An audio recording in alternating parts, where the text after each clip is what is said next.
Question number दिया है कि ए ने एक काम में बी से 375 रुपए ज्यादा कमाए। ए ने एक काम में बी से 375 रुपए ज्यादा कमाए। ए ने 375 रुपए ज्यादा कमाए बी से।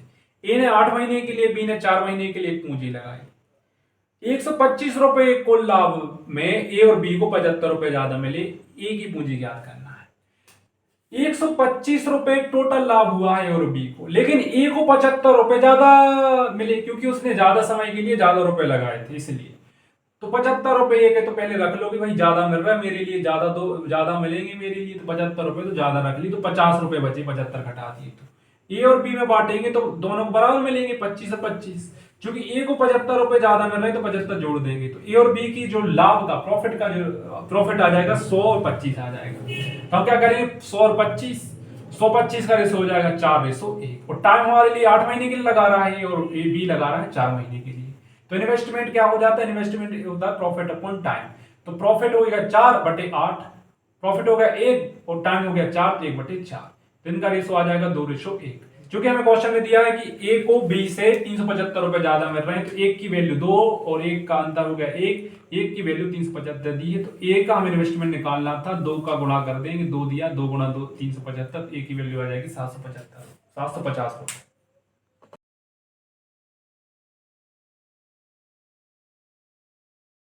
नंबर दिया है 112। 112 में दिया है कि ए ने बी से 768 रुपए ज्यादा लगाए। बी ने अपनी पूंजी 7 महीने के लिए और जबकि ए ने अपनी पूंजी 4 महीने के लिए लगाई। अगर 358 रुपए कुल लाभ में से ए का हिस्सा बी से 42 रुपए ज्यादा है तो बी की पूंजी ज्ञात करना है। टोटल लाभ हमारे लिए 358 है, लेकिन ए का जो लाभ है 42 रुपए ज्यादा है, तो 42 रुपए पहले अपन घटा देते तो कितना बचेगा, 316 रुपए। अब दोनों को डिस्ट्रीब्यूट करेंगे, 2 का भाग देंगे तो 158 158 बढ़ जाएगा। लेकिन ए को 42 रुपए ज्यादा मिल रहे हैं तो 42 रुपए जोड़ देंगे, तो बी को ए को कितने मिल रहे हैं, 200, ए को मिल रहा है, बी को मिल रहा है 158। तो प्रॉफिट कितना हो गया, 200 हो गया और 158 हो गया। तो इनका जो रेशो आ जाएगा, कितना आ जाएगा प्रॉफिट का, 100:79। फिर टाइम हमारे लिए ए ने 4 महीने के लिए और बी ने 7 महीने के लिए लगाया। तो इन्वेस्टमेंट क्या आ जाएगा, प्रॉफिट अपॉन टाइम 100/4 और प्रॉफिट अपॉन कॉइन 79/7। तो आ जाएगा 25, 79/7, जो रेशो आ जाएगा 25 है, 7 गुणा 25 में हो जाएगा 175:79। अब हमारे लिए दिया है कि ए ने बी से 768 रुपए ज्यादा लगाए, मीसे अंतर जो है ज्यादा लगाए, मीन 768 होगा, तो 96 आ गया अंतर। 96 की वैल्यू को सवाल में दी है 768, ए की वैल्यू 8। तो हमें बी की वैल्यू क्या करनी थी कि बी ने कितना इन्वेस्टमेंट किया, तो 89 गुणा 8 कर देंगे तो 632 रुपए ज्यादा, यानी इतना रुपए इन्वेस्टमेंट किया बी ने।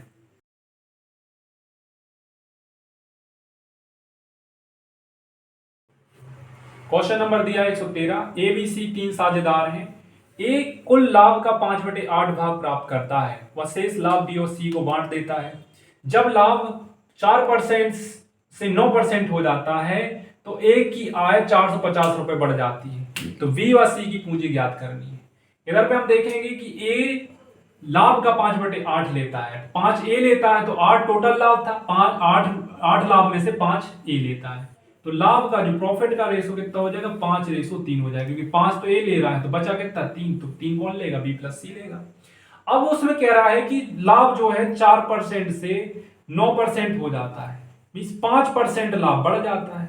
अगर 5% लाभ बढ़ गया तो 5% में से 5/8 तो ए ले लेता है, तो 5% का 5/8 ले लेता है, और 5% का 5/8 ले रहा है। तो क्वेश्चन में कह रहा है ए को 450 रुपए ज्यादा मिल जाते हैं, तो वैल्यू 450 हो जाएगी बराबर में। तो इधर पे ना अब हम क्या करेंगे कि 450 गुणा 8/5, जब उस साइड ले जाएंगे इसको तो 5% नीचे आ गया, तो परसेंट से ऊपर आ जाएगा। तो टोटल हमारी 100 का गुणा कर दिया अपन ने, इसलिए क्योंकि यहाँ पे टोटल लाभ आ जाएगा हमारा, तो कितना आ जाएगा, 14,400 आ जाएगा। 8 की वैल्यू हमें 14,400 दी गई है, तो ए की वैल्यू कितनी दी गई, 1800 दी गई है। बी प्लस सी यहाँ पे 3 दिया है, तो हमें बी प्लस सी हमें ज्ञात करना था, तो 1400 हो जाएगी। हमें अलग अलग चाहिए बी और सी को कितना मिला, तो दोनों का ईच हो जाएगा, 2 का अपन भाग दे देंगे, तो 27 रुपये बी और सी को मिले।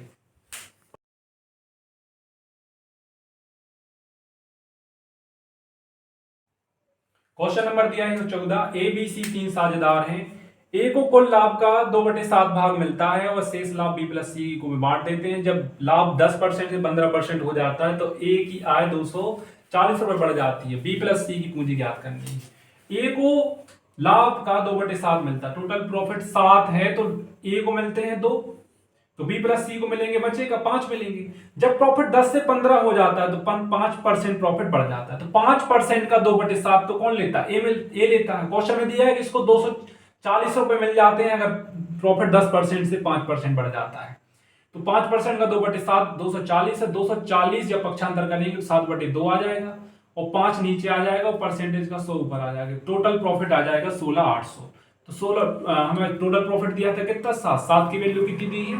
16,800 दी गई, तो 1 की वैल्यू कितनी आ जाएगी? 2400 आ जाएगी। हमें बी प्लस सी की चाहिए थी तो 20 प्लस सी दिया हमारे लिए, प्रॉफिट का जो रेशो दिया गया है वो दिया गया है 5, तो 5 से गुणा कर देंगे तो 12,000 आ जाएगा। हमें ईच याद करनी, 2 का भाग दे देंगे, 6,000 रुपए बी और सी को।